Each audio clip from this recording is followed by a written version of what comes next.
Have you felt since childhood that you don't belong here? That the world you live in is too foreign, too noisy, too cruel? Maybe you've wondered why you see things differently than others, why you've always been drawn to something you couldn't name. As if there were a place you're missing, yet one you could never find on Earth. Some people call it sensitivity, others call it illness.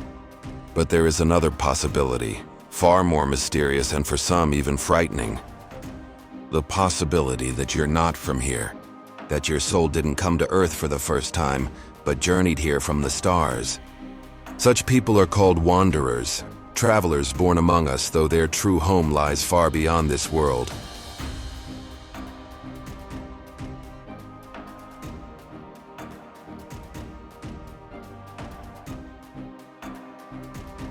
It may sound like fantasy, but this idea has its roots.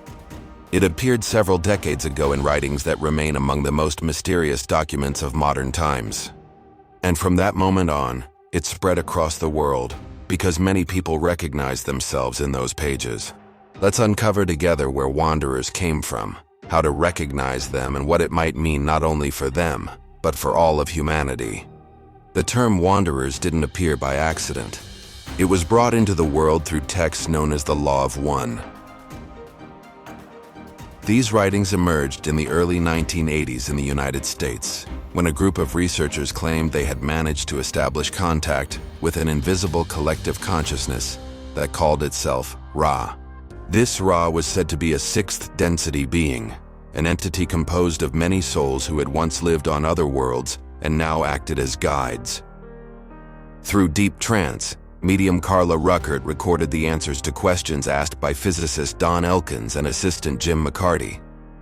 In these transmissions appeared the idea that on Earth, beings incarnate whose origins are not earthly. Ra called them wanderers. According to these messages, their task was to help humanity during a time of transition, in an era when the planet is undergoing a profound shift in consciousness. Ra explained that these souls come from higher densities of existence, realms where love and unity reign instead of fear and conflict. But in order to act among humans, they must accept the same conditions as everyone else. That means being born into a physical body and forgetting where they came from. That's why most wanderers have no idea they carry such an identity.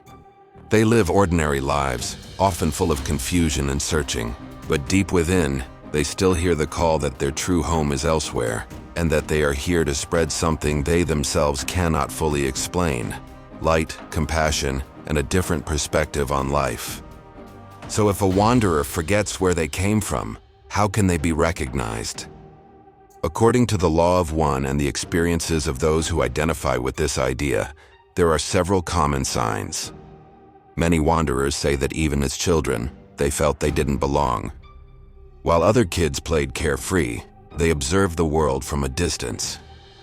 They sensed that people could be cruel, selfish, or unfair. They often didn't understand why people treated each other the way they did. Another sign is heightened sensitivity. Wanderers tend to be empathic to the point of feeling the pain of others as their own. They struggle with violence, arguments, or pressure.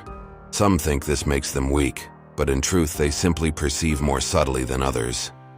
Many also seek solitude. They need time alone to process the world around them. They are often drawn to music, art, nature, or the study of spiritual and mysterious topics. Not because they want to escape, but because it reminds them of something they once knew. There are also physical expressions. Some say wanderers often have a particular look in their eyes, deeper, as if something more shines through them. Others notice they react differently to stress, or that their bodies are more sensitive to the environment, to medicines, or to food. And then there are dreams. Many wanderers describe dreaming from an early age of the stars, of worlds they've never seen, of beings that feel both foreign and familiar. These dreams awaken a longing they cannot explain, a longing to return home. Picture, for example, a young person growing up in an ordinary family but never feeling part of it. Their parents don't understand why the child rejects aggression, why they've been asking about the meaning of life since they were small, why they retreat to their room to read books about the stars. As an adult, they are drawn to medicine, psychology, or the arts, fields where they can help others or bring inspiration. This is exactly how a wanderer might live, without ever knowing it. Or imagine someone who spends years haunted by emptiness. They try different paths, jobs, relationships, but never find fulfillment. Only when they begin searching for spiritual answers does the light turn on. Suddenly they realize their inner restlessness wasn't weakness, but a signal that their soul came here for another purpose. Some might ask, why even consider such an idea? What difference does it make if someone believes they are a traveler from the stars? The answer is simple: awareness. A person who has felt different all their life often believes something is wrong with them, that they are weak, strange, or unnecessary. But in the moment they discover there's an explanation, that countless others across the world feel the same way, everything changes. What was once a burden becomes meaning. If a wanderer understands that their sensitivity is not a weakness but a gift, they begin to use it. They stop hiding and start acting. Maybe they help just one person around them. Maybe they become a doctor, a teacher, or an artist who inspires hundreds more. Every small step proves their presence on Earth truly matters. It's also vital to understand that believing this idea doesn't mean feeling superior. The purpose isn't to say, I'm from the stars, you're not. The purpose is to recognize that even if I don't know exactly where I come from, I have a mission here, to be an example. To show it's possible to live with more love, more respect for life, and more understanding. For humanity, it's important that such people awaken. Because when a wanderer finds their inner purpose, they become a brighter point in the darkness. And the more of these points there are, the easier the path becomes for everyone else. That's why it's worth knowing about this idea. Not to turn it into another cult, but because it can be a key for those who have always felt they don't belong. For them, it can be the first moment they say, I'm not lost, I'm here for a reason. If wanderers are real, if souls truly incarnated here from other worlds, what does that mean for humanity? First, it means we're never entirely alone.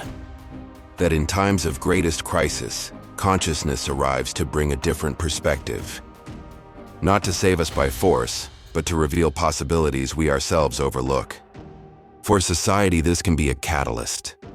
People who feel they are wanderers often come up with ideas that break out of conventional frames. They are visionaries, artists, thinkers, but also ordinary neighbors who simply decide to live more kindly than others.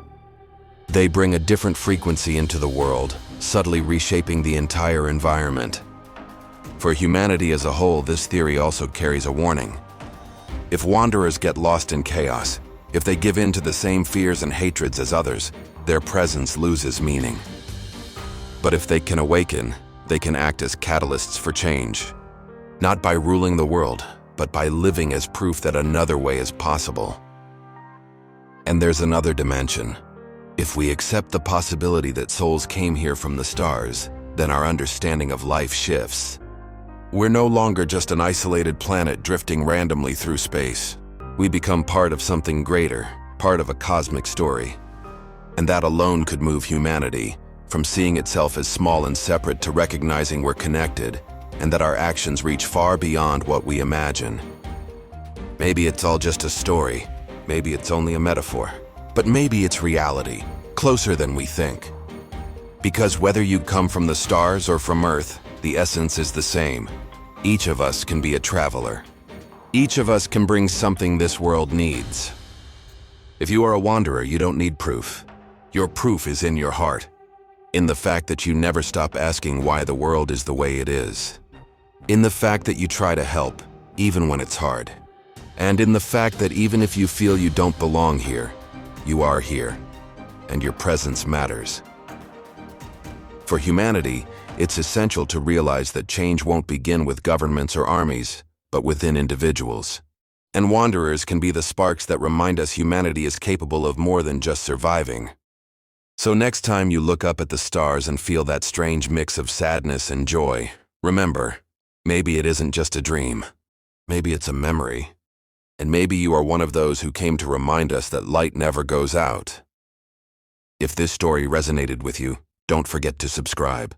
You'll help spread more of the mysteries that are waiting to be discovered together.